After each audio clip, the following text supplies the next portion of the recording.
আজই ডাউনলোড করুন আর এনজয় করুন আপনার পছন্দের শো।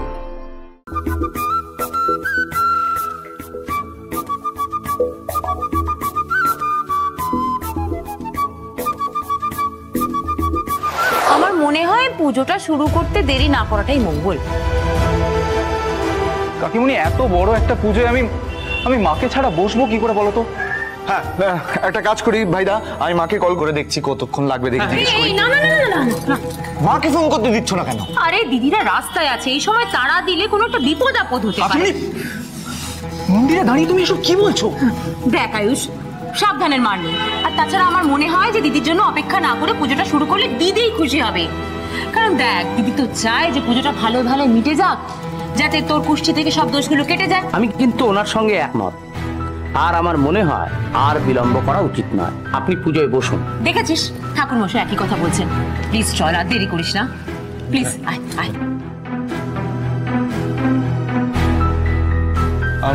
বলছি, আজ কুসুমের কালসর্পদোষ কাটানোর পুজো হবে, তাই না? গুরুদেব তো তেমনটাই বলেছেন। এই পুজো শেষ হলে ওই পুজো শুরু হবে। আর যদি দুজনের কাল সর্পদোষ কাটানোর পুজোটা একসাথে করা হয় তবে?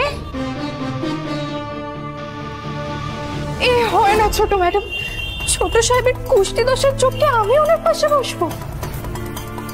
তুমি এত কথা বলছো কেন শুনি? হ্যাঁ, টাকা তো আমরা দিচ্ছি, এর মধ্যে তোমার কথা বলা কি দরকার?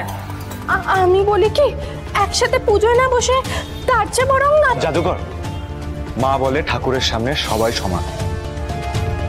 শুনলে তো, তোমার দেবী মাও একই কথা বলেন। আর তাছাড়া তোমার কুষ্টিতেও তো একই দোষ। দুটো পুজো একসাথে করলে দিদির সময়টা বাঁচে। তুমি না বসলে দিদি যদি অসন্তুষ্ট হয়, পরে দিদিকে এসে যদি তোমার জন্য দাঁড়িয়ে থাকতে হয়, তাহলে দিদির কতটা রাগ হবে তোমার উপর তুমি বুঝতে পারছো কুসুম? হাঁ করে দাঁড়িয়ে আছো কেন গো? এত কিছু তো বললাম, বসে পড়ো না পুজোতে। ঠিক সময় মতো পুজোটা না হলে তো পুজোটা হবেই না, বুঝতে পারছো? বসে পড়ো। তুমি বসো মা, এই আসনটা নিয়ে যাও।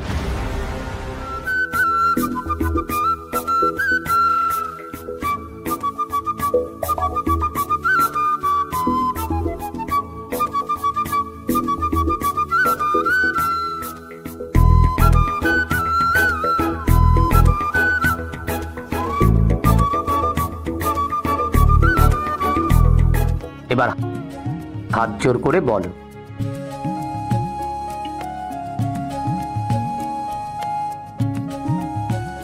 अहम त्र्यंबकम जजामहे सुगंधिम पुष्टिवर्धनम उर्वारुकामिव बंधनामम।